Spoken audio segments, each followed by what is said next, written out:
Hello, namaste, and a very warm welcome to all the viewers of Bharat TV and Bharat FM. Today, we have in our studio the first Indian American and South Asian ever elected in Virginia at the state or federal level, Senator Suhas Subramanyam. First elected in 2019, he previously served as a White House technology policy advisor to President Obama and as a legislative aide on Capitol Hill in the General Assembly. Suhas has passed legislation to protect consumers and businesses from rising utility and healthcare costs, fully fund schools and mental health, and combat the rise in gun violence. He's running for Congress to break through the gridlock and dysfunction in Washington, just as he's done in Richmond. Other than that, Suhas is also a Senator Suhas Subramanyam, of course, a business owner, a dad, a volunteer, EMT, and firefighter. So please welcome Suhas Subramanyam. Welcome, Suhas. How are you doing today? I'm doing great. It's so great to be here with you on Bharat TV and to be talking to you today. I'm very excited to be here. Oh, yes, absolutely. It's a great pleasure to have you here. But Suhas, before we get into anything else, before I ask you why are you running for Congress and some other questions, I want to understand, the thing which really caught my eyes in your resume was your interest in firefighting. And how about we start from there? How did you get into firefighting? Oh yeah, absolutely. Look, my family taught me two things. Family is important, service is important, and you can make lots of money or you can have lots of success in endeavors, but if you're not giving back and if you're not looking out for your family and your neighbors, then you're not you're gonna feel something empty in your life. And I felt like in my community, we'd seen a lot of people suffering from health issues, and I got a flyer in the mail saying there was a shortage of firefighters and asking if people could help. And I've always been someone, because of the way I was raised, I would step up whenever community needed me. And so this was before I was running for office. I just decided I want to give back to the community. I want to do something positive. And so I volunteered to be a firefighter and an EMT in my local community. And it's very fulfilling. I still, an EMT, still have my certification as a firefighter.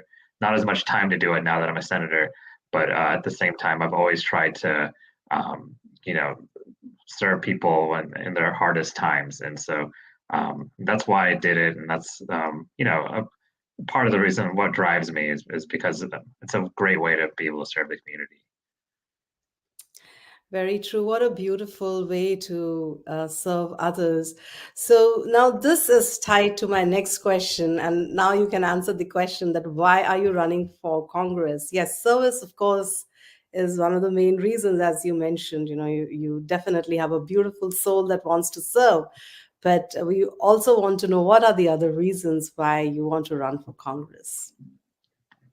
Yeah, I've always been someone, like I said, who steps up and serves. And I also want to take on the toughest fights, the ones that and no one else wants to, or the ones that people think are not going to be solvable, and solve them. And when I started running for the state legislature in Virginia, people said that it was a tough job, that not a lot has been getting done, and that it will take a monumental effort to change the way we do things, especially on certain issues. And so I came in and I took on the toughest fights.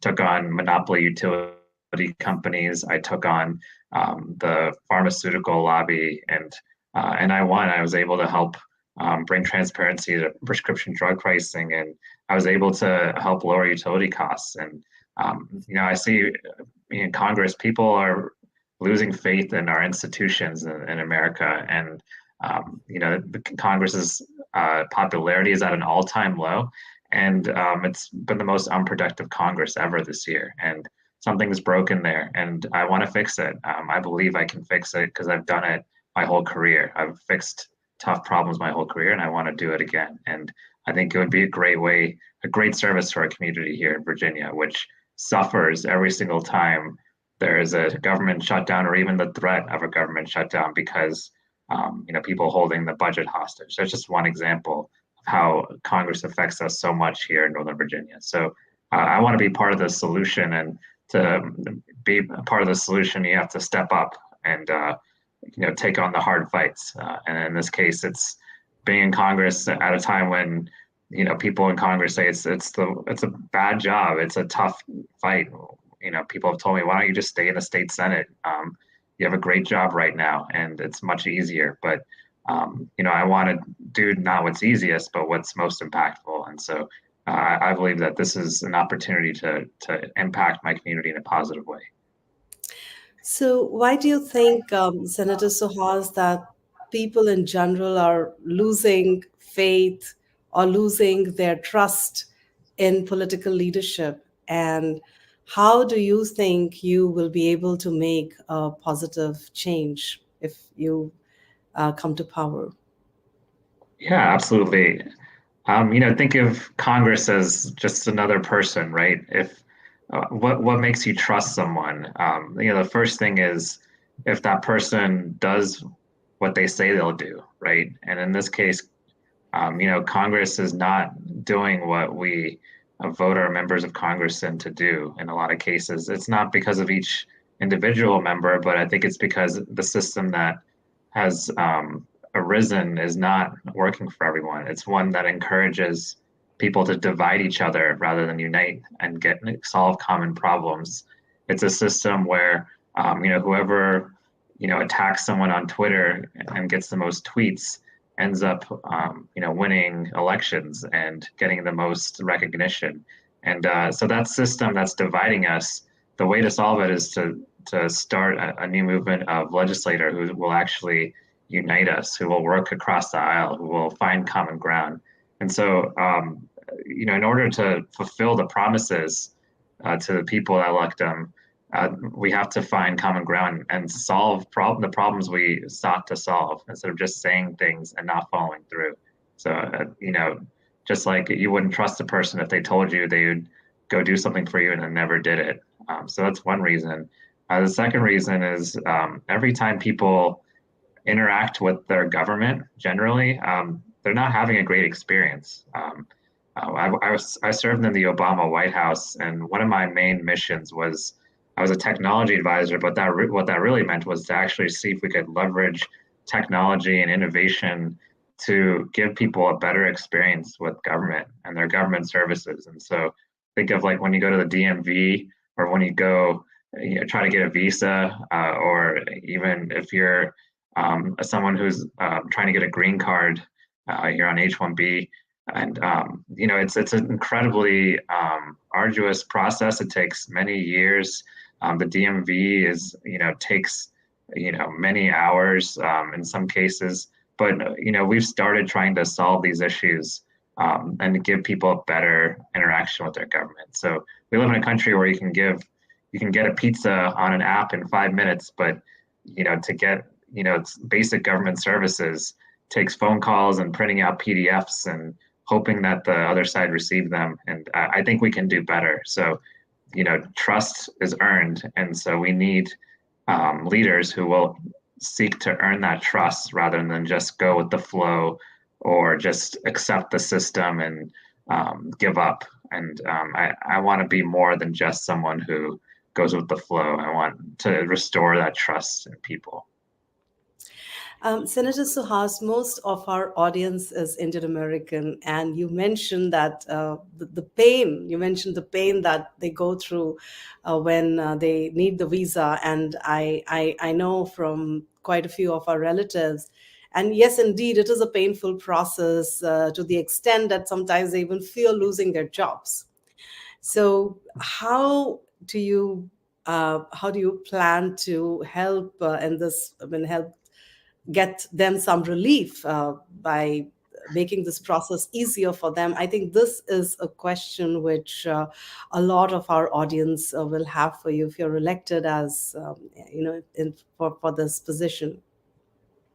Yeah, absolutely. I mean, I worked in an office that was created and really came um, to be known after the U.S. started its healthcare system, healthcare.gov, and at the time, the people were anticipating being able to finally get covered for their health benefits, and then the website crashed, and so it just showed people that how can we trust the government to help us get healthcare if we can't if they can't even do a website properly, and so a team came in and helped fix it, and since after that moment, there are other projects where we went in and we tried to fix some of the hardest issues, and the visa system is one that we need to modernize in a way, and part of that is also really having more people reviewing the process and more people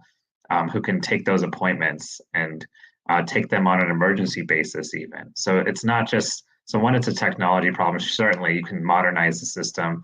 Two, it's a people problem and really a lack of wanting to prioritize it.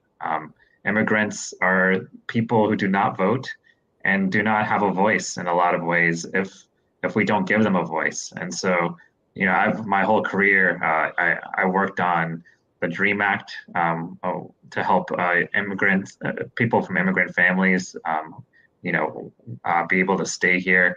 I worked on, the visa system. I worked on with the State Department on trying to help them get up to speed and modernize it. We did some work, and then, I had to leave the administration at that point. But I've worked a lot on immigration issues over the years, and I think we need to both, bring innovation to that system, but also just prioritize helping people who are here who, in a lot of cases are really talented people that we want them to become citizens. We should be encouraging them to become citizens. And so, yeah, I agree. And there's so much we can do and so much I want to do, and which is why I'm running for Congress in the first place. So you are running for Congress in the Virginia region, and yes, visa issues is one of the topics which will definitely be very important to non-VA people. But Yes. are there any other topics, or are there any other areas where you think the non-VA people would be interested and you could help them with that? Absolutely. I mean, I'll just say I know the question was besides the visa system, besides immigration, but as a state senator, the number one thing I get called about is actually immigration issues. People having a last minute immigration issue or visa issue, or trying to get an appointment for a green card or get their citizenship. And so, that's certainly something that I'll be prioritizing. And I can do it better as a member of Congress than I can as a state senator.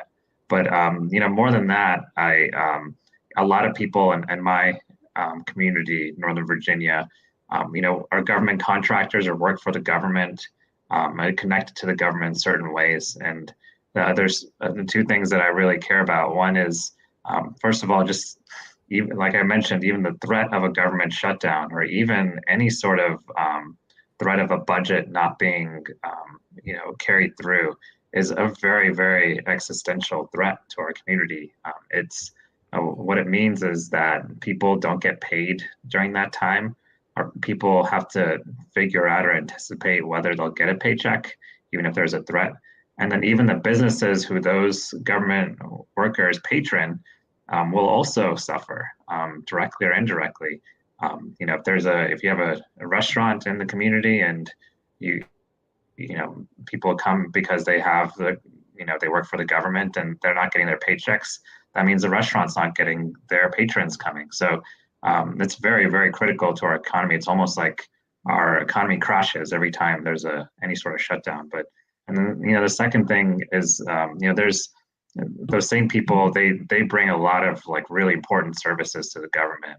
They're government contractors in a lot of cases, and so there's a lot more we can do to make the government contracting system better and work better, especially for small business owners or people who want to have great talents who can really help with government services. So those are a couple of things that I know people have brought up. And finally, I care a lot about safety in my community, and I'm concerned all the time about gun violence and the threat of shootings in our community. So there's a lot I've done as a state senator to try to address that. I think there's certain types of weapons that people just don't need to have. Certain types of automatic weapons, assault weapons, and I think we can do more at the federal level instead of having some states do and some states don't. Because I find that if a state, let's say, does a ban on assault weapons, and then someone goes to that state, someone can go to another state and get that weapon and come right back in. It's very difficult to enforce if all states aren't on the same page about protecting us from gun violence. So that's something that I don't want my kids. Right now, all the kids in my community have to do active shooter drills every month, and I've got a 3-year-old and a 2-year-old, and I don't want them doing active shooter drills every month for their entire schooling. It just it seems like a sad situation, and I hope to address it in Congress. Yes, indeed. This is something which plagues every parent, including me, Mhm. because when we send For our sure. kids to school in the morning, we just want to make sure that they return home safe. And we never get a phone call telling us, oh, there has been a shooting. And we just fear, we just hope that our kid is not one of the victims. So definitely, this is very much needed across America. You are the first Indian American and the first Hindu sworn into the Virginia General Assembly. So, what does it mean to you to be a trailblazer in the Indian American community in Virginia? Yeah, when I was elected, it didn't really register at the time, but it has since. Um, I One of the things I did whenever someone gets elected, they can do a swearing in ceremony, and so they put their right hand on the Bible, and then they put their other hand up, and then they get sworn in by the clerk of the General Assembly. But you know, I, I don't have a Bible. I'm Hindu, so I brought my Bhagavad Gita instead, and so I got sworn in on a Bhagavad Gita. But someone informed me that was the first time anyone had ever done that in history. And Virginia is the oldest democracy in the Western Hemisphere. It's 400 years old, and so I people when people told me that and said that's a big deal to our community, you know, I was just me. I ran as Suhas, the guy that wanted to solve tough problems, but I was proud of being Indian American and Hindu American, and never shied away, and never have, and never will shy away from being those things. But since then I have started, realizing that I do have a responsibility both to people who feel like I'm their representative, even if I don't even if they're not in my district, they feel like I'm their representative and that I reflect on their community.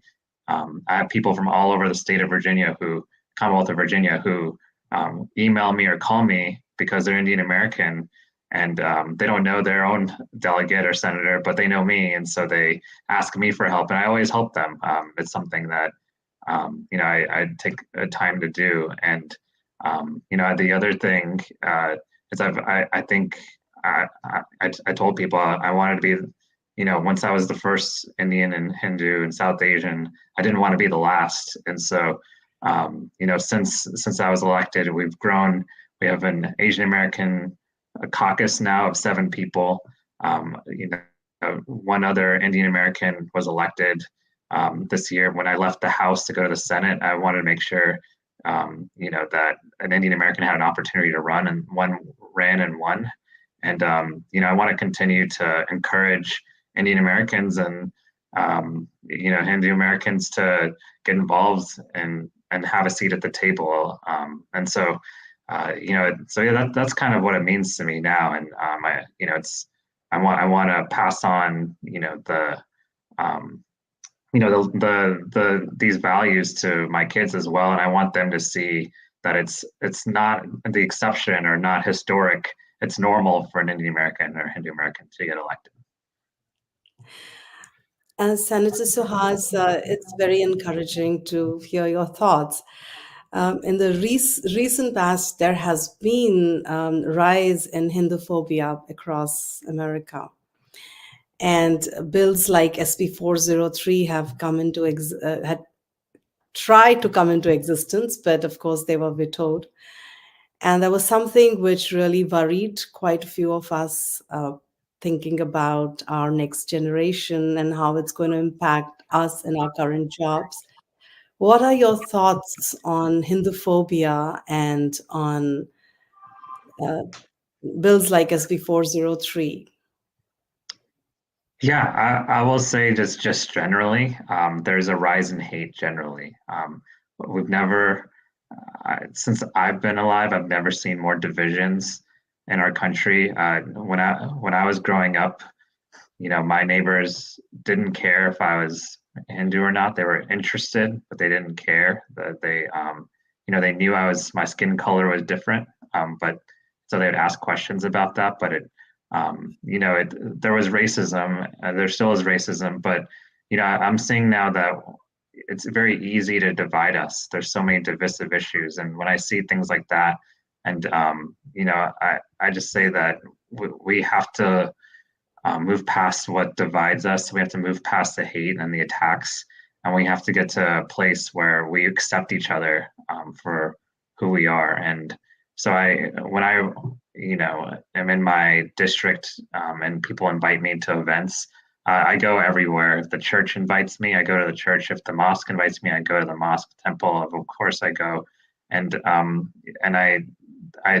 tell them I'll serve them equally, and I ask them to look at me as well, not as a person that's different from them for being Hindu, but as a person who cares about them and wants them to be successful too. And so, I see legislation that seeks to divide, and I'm always disappointed by it, and hope that we can get past that. Yeah, definitely. It's very nice to know your thoughts and that you are truly democratic in your thinking. So, what is the most important lessons you would say that you have learned, or the toughest challenge you faced while in the General Assembly, and what are you most proud of? Sure. I would say the toughest, the lessons I've learned um, are that you can't make everyone happy, and you shouldn't even try in some ways because there's always going to be issues where people disagree, but you can make everyone feel heard, and you can make everyone feel like it's you care. And so even I mentioned gun violence and preventing gun violence. I still meet with the NRA. I still meet with the Virginia Citizens Defense League, which is fashions themselves as to the extreme of the NRA, and I talk to them about my bills whenever they want to meet, and I think we should meet with everyone and talk to everyone, and our democracy dies when we give up on it. Our hopes of uniting each other give up when we stop talking to each other, and we have to continue to talk and speak and have dialogue even when we don't agree. And so that's served me well. There's been times where I didn't want to meet with someone because I knew they would be angry at me, but I've always kind of just said, powered through and said, this is something I need to do, and I need to tell them how I feel and that I care about them and that we just disagree on this. And what I'm most proud of, I think, is I've taken on fights that no one thought could be won, and I've won them. And I've done it by just working really, really hard and talking to legislators and just wearing them down if I needed to. But When I think of that, I think of my community and how my hard work can help. If someone works hard, they'll make a lot of money for themselves, but they may not be able to impact thousands of people around them. I've got the ability to work hard and impact tens of thousands, hundreds of thousands of people around me. That motivates me to work really hard and go the extra mile. And I'm going to continue in Congress and wherever else I'm asked to serve to just take on really tough fights, really work really hard, and just wear down people until we win and we get results for our community. So that's what motivates me, and that's what I'm proudest of. Very nice. Um, so, Senator Suhas, I know you mentioned gun violence, but what do you hope to do in Congress? What are your other top priorities? Sure. Yeah. I got into politics in the beginning because I cared about the environment, and the environment's very important to me, and I think the threat of climate change is going to affect our community quite a bit, and so that's something I care about. And another thing I care about is making sure that we have a safe country, a strong country, and that I think part of that is supporting other democracies around the world, like India. And so, obviously, the U.S.-India relationship is personal to me, but I think, it's also very much in the U.S.'s best interest to support India and support other democracies around the world, Ukraine as well. I think that when it comes to foreign policy, just protecting our democracy and supporting other democracies is important to me. And finally, I think I've mentioned it several times now, but I'll mention it again. We have to fix the dysfunction in the Congress, because the threat of shutdowns in our community is just too impactful on us to not we have to avoid it. And a lot of our wounds in Congress are self-inflicted. So there's so much we can do, but we have to start by changing their systemic issues in that body. I've worked there before, so I know how to do it, and I can take on these tough fights like I have in the state legislature. So, my last question to you will be, what can we do to help? Yeah, absolutely. My website is suhasforvirginia.com, SUHASFOR, Virginia spelled out.com. Just visit it, sign up to volunteer, sign up if you're able to contribute to our campaign, please do. And then we're very easy to get a hold of. So if you try to reach out through my website or sign up through my website and want to hear from me, I'm happy to talk to you as well. So, would love for everyone to get involved. You don't have to live in Virginia.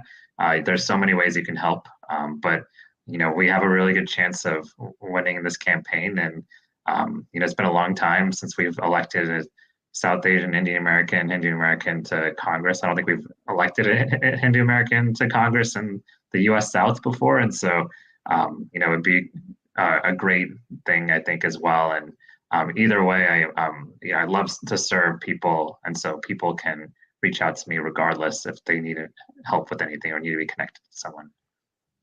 Well, it was such a pleasure to have you, Suhas. But before I close, can you please repeat the name of your website? Yes, it's suhasforvirginia.com. SUHASFORVIRGINIA, Virginia.com. So, suhasforvirginia.com. Okay. yes. So, viewers, please remember this, suhasforvirginia.com. And thank you so much for giving us your time and to help us know more about you and your campaign. Thank you so much, Suhas. Thank you so much, Anjalee. Thank you so much. Namaste.